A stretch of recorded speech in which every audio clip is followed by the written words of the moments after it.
SIR மூலமாக பாஜக எதிர்ப்பு வாக்குகளை எல்லாம் நீக்க முயற்சி எடுத்துக்கிட்டு இருக்காங்க, செஞ்சுக்கிட்டு இருக்காங்க. பீகார்ல கண்கூட பார்த்திருக்கிறோம். குறிப்பா சிறுபான்மையினர், பெண்கள், ஒடுக்கப்பட்ட பிற்படுத்தப்பட்ட மக்களுடைய அந்த சமூக வாக்குகளை எல்லாம் நீக்க முயற்சி செஞ்சுக்கிட்டு இருக்கிறாங்க. இந்த மோசடி எதிர்த்துதான் இன்னைக்கு நம்முடைய கழக உடன்பிறப்புகள் நீங்க ஒவ்வொரு வாக்குச்சாவடியிலும் மக்களுக்காக அவங்களுடைய ஓட்டுரிமைக்காக நாம போராடிக்கிட்டு இருக்கிறோம். ஆனா இங்க இருக்கக்கூடிய எதிர்க்கட்சி தலைவர் திரு எடப்பாடி பழனிசாமி அவர்கள் என்ன சொல்றாரு? SIRக்கு ஆதரவு தெரிவிக்கிறாரு. ஏன்னு கேட்டா திமுக எதிர்க்குது, அதனால நாங்க ஆதரிக்கிறோம் அப்படிங்கிறார். சுப்ரீம் கோர்ட்ல அதற்கு ஆதரவா வழக்கு தொடர்ந்து இருக்கிறாரு. பாஜகவுக்கு இன்னைக்கு நாடு முழுக்க பல மாநிலங்கள்ல அடிமைகள் இருக்கலாம், வாய்க்கலாம்.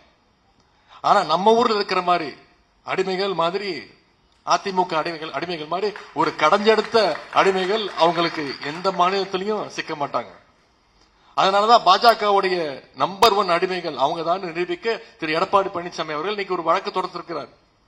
இந்த நேரத்தில் பேரறிஞர் அண்ணா சொன்ன ஒரு சின்ன கதையை, ஒரு உதாரணத்தை இங்க குறிப்பிட நான் விரும்புகின்றேன். திருவிழா கூட்டத்தில் ஒரு திருடன் பிக் பாக்கெட் அடிச்சிடறான். பணத்தை பறி கொடுத்தவன் ஐயோ திருடன் திருடன்னு கத்துறான். உடனே கொஞ்சம் பேர் அந்த திருடனை பிடிக்கிறதுக்கு ஒரு பக்கம் ஓடுவாங்க. அந்த கூட்டத்தில் திருடனை இன்னொரு திருடனை செட் பண்ணி வேடிக்கை பார்க்கிற மாதிரி செட் பண்ணி வச்சிருப்பான். அந்த திருடன் எல்லாரையும் டைவர்ட் பண்ணணும்னு திருடன் இந்த பக்கம் ஓடனா அப்படின்னு எல்லாரையும் டைவர்ட் பண்ணுவான், மக்களை திருப்பி விடுவான். இதனால அந்த திருடன் எஸ்கேப் ஆகிறதுக்கு அவன் வழிவகுத்து கொடுப்பான்.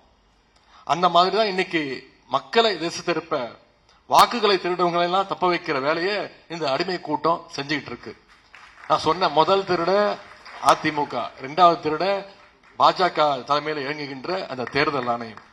சில மாதங்களுக்கு முன்னாடி பிரதமர் மோடி அவர்கள் கங்கை கொண்ட சோழபுரத்திற்கு அவர் எப்ப தமிழ்நாட்டுக்கு வந்தாலும் உங்களுக்கு தெரியும், வேட்டி சட்டையோட தான் வருவார்.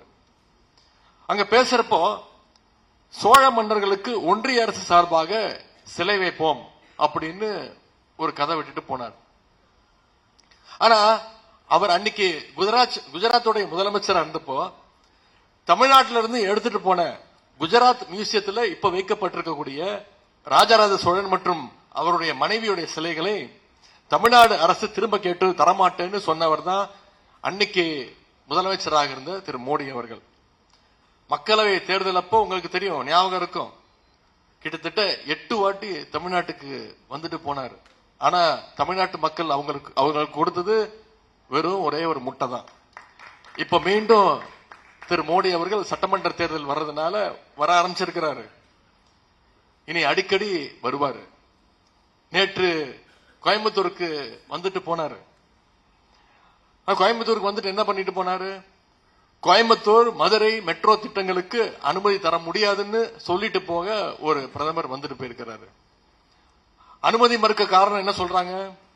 மக்கள் தொகை கம்மியா இருக்கான், மதுரையிலயும் கோயம்புத்தூர்லயும் மக்கள் தொகை கம்மியா இருக்கு அப்படின்ற காரணத்தை ஒன்றிய அரசு சொல்லியிருக்கு. பாஜக ஆட்சி செய்கின்ற உத்தரப்பிரதேசத்தில் இருக்கக்கூடிய ஆக்ரா மற்றும் கான்பூருக்கு மட்டும் மெட்ரோ திட்டத்துக்கு அனுமதி கொடுத்திருக்கிறாங்க. ஆனா மக்கள் தொகையை கட்டுப்படுத்தணும்னு ஒன்றிய அரசு சொன்னப்போ அதை சரியா பின்பற்றிய மாநிலம் நம்முடைய தமிழ்நாடு. அதற்கான விழிப்புணர்வு ஏற்படுத்திய மாநிலம் நம்முடைய தமிழ்நாடு. அதை சொன்னதை கேட்டது தமிழ்நாட்டு மக்கள். இன்னைக்கு அதையே காரணம் காட்டி மெட்ரோ திட்டத்துக்கு அனுமதி தர மாட்டேன்னு சொல்றாங்க. பிளே ஸ்டோர் மற்றும் ஆப் ஸ்டோரில் இருந்து பாலிமர் செயலியை QR கோடு மூலம் பதிவிறக்கம் செய்யுங்கள். செய்திகளை உடனுக்குடன் பெறுங்கள்.